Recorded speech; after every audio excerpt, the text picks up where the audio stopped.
بسم اللہ الرحمن الرحیم۔ السلام علیکم۔ دین اسلام کی خاطر صحابہ کرام رضوان اللہ تعالیٰ علیہم اجمعین اور صحابیات کی قربانیوں کا ذکر جاری ہے۔ اس سے پہلے بھی ہم نے جو ویڈیو پیش کی تھی اس میں بھی ان صحابہ کرام رضوان اللہ تعالیٰ علیہم اجمعین کے ان واقعات کا بیان کیا گیا تھا جو انہوں نے دین اسلام کی خاطر برداشت کیے، جو مشکلات، جو اذیتیں سہیں، جو مصائب اٹھائے، ان کا ذکر ہم نے کیا تھا۔ آج بھی ہم مزید واقعات کا ذکر کرتے ہیں، تو شروع کرتے ہیں آج کی ویڈیو۔ حضرت ابو ذر غفاری رضی اللہ تعالیٰ عنہ کا جذبہ اسلام۔ حضرت ابو ذر غفاری رضی اللہ تعالیٰ عنہ مشہور صحابی ہیں جن کا شمار صحابہ کرام رضی اللہ تعالیٰ عنہ کے جلیل القدر زاہدوں اور عظیم علماء میں ہوتا ہے۔ حضرت علی کرم اللہ وجہ کا ارشاد ہے کہ ابو ذر رضی اللہ تعالیٰ عنہ ایسے علم کے حامل ہیں جن سے لوگ عاجز ہیں، مگر انہوں نے اسے محفوظ رکھا ہے۔ جب ان کو حضور اقدس صلی اللہ علیہ وسلم کی نبوت کی پہل خبر پہنچی تو انہوں نے اپنے بھائی کو حالات کی تحقیق کے لیے مکہ بھیجا کہ جو شخص یہ دعویٰ کرتا ہے کہ میرے پاس وحی آتی ہے اور آسمان کی خبریں آتی ہیں، اس کے حالات معلوم کریں اور اس کے کلام کو غور سے سنیں۔ وہ مکہ مکرمہ آئے اور حالات معلوم کرنے کے بعد اپنے بھائی سے جا کر کہا کہ میں نے ان کو اچھی عادتوں اور عمدہ خیال کا حکم کرتے دیکھا اور ایک ایسا کلام سنا جو نہ شعر ہے اور نہ کہانوں کی خبریں۔ حضرت ابو ذر رضی اللہ تعالیٰ عنہ کو اس مجمل بات سے تشفی نہ ہوئی تو خود سامان سفر کیا اور مکہ پہنچے اور سیدھے مسجد حرام میں گئے۔ حضور صلی اللہ علیہ وسلم کو پہچانتے نہ تھے اور کسی سے پوچھنا مصلحت کے خلاف سمجھا۔ شام تک اسی حالت میں رہے۔ شام کو حضرت علی کرم اللہ وجہ نے دیکھا کہ ایک پردیسی مسافر ہے۔ مسافروں، غریبوں، پردیسیوں کی خبر گیری اور ان کی ضروریات کا پورا کرنا حضرت علی کرم اللہ وجہ کی عادت اور طبیعت تھی، اس لیے ان کو اپنے گھر لے آئے، میزبانی فرمائی، لیکن ان سے کچھ پوچھنے کی ضرورت نہ سمجھی کہ کون ہو اور کیوں آئے۔ مسافر نے بھی کچھ ظاہر نہ کیا۔ صبح کو پھر مسجد میں آ گئے تاکہ آپ صلی اللہ علیہ وسلم کے متعلق کسی سے کچھ دریافت کرے، لیکن کوئی ایسا شخص نظر نہ آیا جو آپ صلی اللہ علیہ وسلم کے متعلق کچھ بتاتا۔ دوسری شام کو بھی حضرت علی کرم اللہ وجہ کو خیال ہوا کہ پردیسی مسافر ہے، بظاہر جس کے لیے آیا ہے وہ پوری نہیں ہوئی، اس لیے پھر اپنے گھر لے گئے اور رات کو کھلایا سلایا، مگر پوچھنے کی اس رات کو بھی نوبت نہ آئی۔ تیسری رات کو پھر یہی صورت ہوئی تو حضرت علی کرم اللہ وجہ نے دریافت کیا کہ تم کس کام کے لیے آئے ہو، کیا غرض ہے؟ تو حضرت ابو ذر رضی اللہ تعالیٰ عنہ نے قسم اور عہد و پیمان کے بعد ان کو غرض بتائی۔ حضرت علی کرم اللہ وجہ نے فرمایا وہ بے شک اللہ عز و جل کے رسول اللہ صلی اللہ علیہ وسلم ہے، اور صبح کو جب میں جاؤں تو تم میرے ساتھ چلنا، میں وہاں تک پہنچا دوں گا، لیکن مخالفت کا زور ہے، اس لیے راستے میں اگر مجھ سے کوئی ایسا شخص ملا جس سے میرے ساتھ چلنے کی وجہ سے تم پر کوئی اندیشہ ہو تو میں استنجے کے لیے رک جاؤں گا یا اپنا جوتا درست کرنے لگوں گا، تم سیدھے چلے چلنا، میرے ساتھ ٹھہرنا نہیں، جس کی وجہ سے تمہارا میرا ساتھ ہونا معلوم نہ ہو۔ چنانچہ صبح کو حضرت علی کرم اللہ وجہ کے پیچھے پیچھے حضور صلی اللہ علیہ وسلم کی خدمت میں پہنچے، وہاں جا کر بات چیت ہوئی، اسی وقت مسلمان ہو گئے۔ حضور اکرم صلی اللہ علیہ وسلم نے ان کی تکلیف کے خیال سے فرمایا کہ اپنے اسلام کو ابھی ظاہر نہ کرنا، چپکے سے اپنی قوم میں چلے جاؤ، جب ہمارا غلبہ ہو جائے اس وقت چلے آنا۔ انہوں نے عرض کیا یا رسول اللہ صلی اللہ علیہ وسلم، اس ذات کی قسم جس کے قبضے میں میری جان ہے کہ اس کلمہ توحید کو ان بے ایمانوں کے بیچ میں چلا کر پڑھوں گا۔ چنانچہ اسی وقت مسجد حرام میں تشریف لے گئے اور بلند آواز سے اشہد ان لا الہ الا اللہ و اشہد ان محمد رسول اللہ پڑھا۔ پھر کیا تھا، چاروں طرف سے لوگ اٹھے اور اس قدر مارا کہ زخمی کر دیا، مرنے کے قریب ہو گئے۔ حضور صلی اللہ علیہ وسلم کے چچا حضرت عباس رضی اللہ تعالیٰ عنہ جو اس وقت مسلمان بھی نہیں ہوئے تھے، ان کے اوپر بچانے کے لیے لیٹ گئے اور لوگوں سے کہا کیا ظلم کرتے ہو، یہ شخص قبیلہ غفار کا ہے اور یہ قبیلہ ملک شام کے راستے میں پڑتا ہے، تمہاری تجارت وغیرہ سب ملک شام کے ساتھ ہے، اگر یہ مر گیا تو شام کا آنا جانا بند ہو جائے گا۔ اس پر ان لوگوں کو بھی خیال ہوا کہ ملک شام سے ساری ضرورتیں پوری ہوتی ہیں، وہاں کا راستہ بند ہو جانا مصیبت ہے، اس لیے ان کو چھوڑ دیا۔ دوسرے دن پھر اسی طرح انہوں نے جا کر بآواز بلند کلمہ پڑھا اور لوگ اس کلمے کو سننے کی تاب نہ لا سکتے تھے، اس لیے ان پر ٹوٹ پڑے۔ دوسرے دن بھی حضرت عباس رضی اللہ تعالیٰ عنہ نے اسی طرح ان کو سمجھا کر ہٹایا کہ تجارت کا راستہ بند ہو جائے گا۔ حضرت ابو ذر غفاری کے بارے میں جو حضرت عثمان غنی رضی اللہ تعالیٰ عنہ پر جو جھوٹ بولا جاتا ہے کہ آپ نے ان کو نکالا تھا، وہ آپ نکالا نہیں تھا، حضرت ابو ذر غفاری خود ہی گئے تھے۔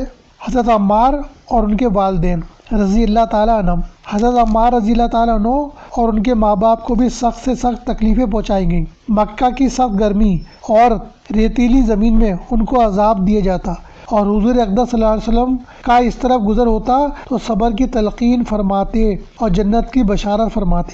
آخر ان کے والد حضرت یاسر رضی اللہ تعالیٰ عنہ اسی حالت تکلیف میں وفات پا گئے کہ ظالموں نے مرنے تک چین نہ لینے دیا، اور ان کی والدہ حضرت سمیہ رضی اللہ تعالیٰ عنہ نے بھی سخت تکالیف اٹھائیں۔ ابو جہل نے ان کے ناف کے نیچے برچھا مارا جس سے وہ شہید ہو گئیں، مگر اسلام سے نہ ہٹیں۔ حالانکہ بوڑھی تھی، ضعیف تھی، مگر اس بد نصیب نے کسی چیز کا خیال نہیں کیا۔ اسلام سے سب سے پہلی شہادت ان کی ہے، اور اسلام میں سب سے پہلی مسجد حضرت عمار رضی اللہ تعالیٰ عنہ کے ساتھ ہی صحابہ کرام رضوان اللہ تعالیٰ علیہم نے بنائی تھی۔ جب حضور صلی اللہ علیہ وسلم ہجرت فرما کر مدینہ تشریف لے گئے تو حضور صلی اللہ علیہ وسلم سے عمار رضی اللہ تعالیٰ عنہ نے عرض کیا کہ حضور صلی اللہ علیہ وسلم کے لیے ایک سایہ دار مکان بنانا چاہیے جس میں تشریف رکھا کریں اور دوپہر کو آرام فرما لیا کریں اور نماز بھی سائے میں پڑھ لیا کریں۔ تو قبا میں حضرت عمار رضی اللہ تعالیٰ عنہ نے اول پتھر جمع کیا اور پھر مسجد بنائی۔ لڑائی میں نہایت ہی جوش سے شریک ہوتے تھے۔ ایک مرتبہ وجد میں آ کر کہنے لگے کہ اب جا کر دوستوں سے ملیں گے، محمد صلی اللہ علیہ وسلم اور ان کی جماعت سے ملیں گے۔ اتنے میں پیاس لگی اور پانی کسی سے مانگا، اس نے دودھ سامنے کیا، اس کو پیا اور پی کر کہنے لگے میں نے حضور صلی اللہ علیہ وسلم سے سنا کہ دنیا میں سب سے آخری چیز دودھ پیے گا۔ اس کے بعد شہید ہو گئے۔ اس وقت 94 برس کی عمر تھی، بعض نے 1 سال کم بتلائی ہے۔ ان کی والدہ حضرت سمیہ بنت خبات رضی اللہ تعالیٰ عنہ مظلومانہ شہادت کے علاوہ اور بھی سختیاں جھیل چکی ہیں۔ ان کو گرمی کے وقت سخت دھوپ میں کنکریوں پر ڈالا جاتا، لوہے کی ذرہ پہنا کر دھوپ میں کھڑا کیا جاتا تاکہ دھوپ کی گرمی سے لوہا تپنے لگے۔ حضور صلی اللہ علیہ وسلم کا ادھر سے گزر ہوتا تو صبر کی تلقین اور جنت کا وعدہ فرماتے، یہاں تک کہ سب سے بڑے دشمن اسلام ابو جہل کے ہاتھوں ان کی شہادت ہوئی۔ حضرت صہیب رضی اللہ تعالیٰ عنہ کا اسلام۔ حضرت صہیب رضی اللہ تعالیٰ عنہ بھی حضرت عمار رضی اللہ تعالیٰ عنہ ہی کے ساتھ مسلمان ہوئے۔ نبی اکرم صلی اللہ علیہ وسلم حضرت ارقم صحابی رضی اللہ تعالیٰ عنہ کے مکان پر تشریف فرماتے کہ یہ دونوں حضرات علیحدہ علیحدہ حاضر خدمت ہوئے اور مکان کے دروازے پر اتفاقیہ اکٹھے ہو گئے۔ ہر ایک نے دوسرے کی غرض معلوم کی تو ایک ہی غرض یعنی اسلام لانا اور حضور صلی اللہ علیہ وسلم کے فیض سے مستفیض ہونا دونوں کا مقصود تھا۔ اسلام لائے اور اسلام لانے کے بعد جو کچھ اس زمانے میں قلیل اور کمزور جماعت کو پیش آتا تھا وہ پیش آیا، ہر طرح ستائے گئے، تکلیفیں پہنچائی گئیں۔ آخرکار ہجرت کا ارادہ فرمایا تو کافروں کو یہ چیز بھی گوارا نہ تھی کہ یہ لوگ کسی دوسری جگہ جا کر آرام سے زندگی بسر کریں، اس لیے جس کی ہجرت کا حال معلوم ہوتا تھا اس کو پکڑنے کی کوشش کرتے تھے کہ تکالیف سے نجات پا نہ سکے۔ چنانچہ ان کا بھی پیچھا کیا گیا اور ایک جماعت ان کو پکڑنے کے لیے گئی۔ انہوں نے اپنا ترکیب سنبھالا جس میں تیر تھے اور ان لوگوں سے کہا کہ دیکھو تم کو معلوم ہے کہ میں تم سے زیادہ تیر انداز ہوں، ایک بھی تیر میرے پاس باقی رہے گا تو تم لوگ مجھ تک آ نہیں سکو گے، اور جب ایک بھی تیر نہ رہے گا تو میں اپنی تلوار سے مقابلہ کروں گا، یہاں تک کہ تلوار بھی میرے ہاتھ میں نہ رہے۔ اس کے بعد جو تم سے ہو سکے کرنا، اس لیے اگر تم چاہو تو اپنی جان کے بدلے میں اپنے مال کا پتہ بتا سکتا ہوں جو مکہ میں ہے، اور 2 باندیاں بھی ہیں، وہ تم سب لے لو۔ اس پر وہ لوگ راضی ہو گئے۔ حضرت صہیب رضی اللہ تعالیٰ عنہ نے اپنا مال دے کر جان چھڑائی۔ اس بارے میں آیت پاک نازل ہوئی، سورہ بقرہ آیت 207، ترجمہ کنز الایمان۔ اور کوئی آدمی اپنی جان بیچتا ہے اللہ کی مرضی چاہنے میں، اور اللہ بندوں پر مہربان ہے۔ حضور صلی اللہ علیہ وسلم اس وقت قبا میں تشریف فرماتے، صورت دیکھ کر ارشاد فرمایا کہ نفع کی تجارت کی۔ حضرت صہیب رضی اللہ تعالیٰ عنہ بڑے ہی خرچ کرنے والے تھے، حتیٰ کہ حضرت عمر رضی اللہ تعالیٰ عنہ نے ان سے فرمایا کہ تم فضول خرچی کرتے ہو۔ انہوں نے عرض کیا کہ ناحق کہیں خرچ نہیں کرتا۔ حضرت عمر رضی اللہ تعالیٰ عنہ کا جب وصال ہونے لگا تو انہی کو جنازے کی نماز پڑھانے کی وصیت فرمائی تھی۔ حضرت خباب رضی اللہ تعالیٰ عنہ کی جلی ہوئی پیٹھ۔ امیر المومنین حضرت عمر رضی اللہ تعالیٰ عنہ کو ایک مرتبہ صحابی رسول صلی اللہ علیہ وسلم حضرت خباب رضی اللہ تعالیٰ عنہ کی پیٹھ نظر آ گئی۔ آپ رضی اللہ تعالیٰ عنہ نے دیکھا کہ پوری پشت مبارک میں سفید سفید زخموں کے نشان ہیں۔ دریافت فرمایا کہ یہ خباب رضی اللہ تعالیٰ عنہ، یہ تمہاری پیٹھ میں زخموں کے نشان کیسے ہیں؟ حضرت خباب رضی اللہ تعالیٰ عنہ نے فرمایا کہ جب ہم مسلمان ہوئے اور حضور صلی اللہ علیہ وسلم کا چراغ اپنے دل میں جلایا اس وقت کفار مکہ نے مجھ کو آگ کے جلتے ہوئے کوئلوں پر پیٹھ کے بل لٹا دیا۔ میری پیٹھ سے اتنی چربی پگھلی کہ کوئلے بجھ گئے اور میں گھنٹوں بے ہوش رہا، مگر رب کعبہ کی قسم کہ جب مجھے ہوش آیا تو سب سے پہلے زبان سے کلمہ لا الہ الا اللہ محمد رسول اللہ صلی اللہ علیہ وسلم ہی نکلا۔ امیر المومنین حضرت عمر فاروق رضی اللہ تعالیٰ عنہ حضرت خباب رضی اللہ تعالیٰ عنہ کی مصیبت سن کر آپ دیدہ ہو گئے اور فرمایا، اے خباب رضی اللہ تعالیٰ عنہ، کرتا اٹھاؤ، میں تمہاری اس پیٹھ کی زیارت کروں گا۔ اللہ اللہ، یہ پیٹھ کتنی مبارک و مقدس ہے جو محبت رسول صلی اللہ علیہ وسلم کی بدولت آگ میں جلائی گئی۔